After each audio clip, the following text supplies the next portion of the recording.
track of a full-grown moose is like that of a cow, or larger, and of the young, like that of a calf.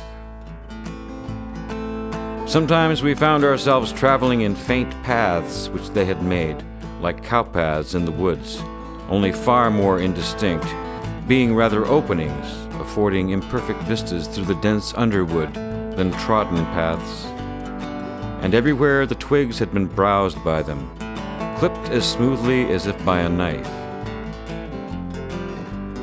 The bark of trees was stripped up by them to the height of 8 or 9 feet in long, narrow strips, an inch wide, still showing the distinct marks of their teeth.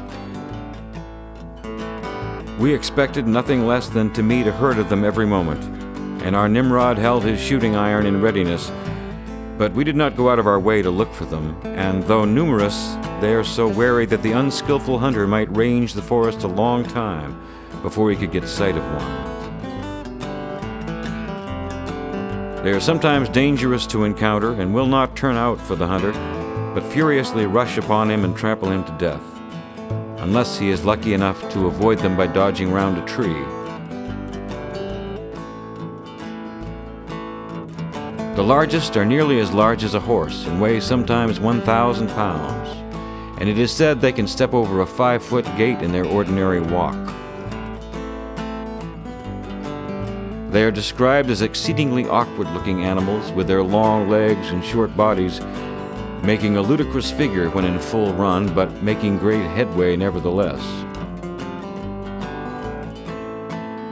It seemed a mystery to us how they could thread these woods, which it required all our suppleness to accomplish, climbing, stooping, and winding alternately.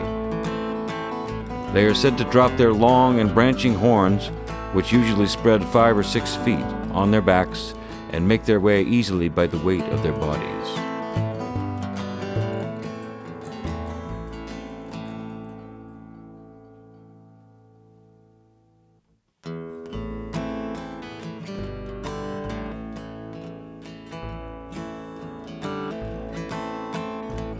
Another Indian said that the moose, once scared, would run all day. A dog will hang to their lips and be carried along till he's swung against a tree and drops off. They cannot run on a glaze, though they can run in snow 4 foot deep. Caribou can run on ice.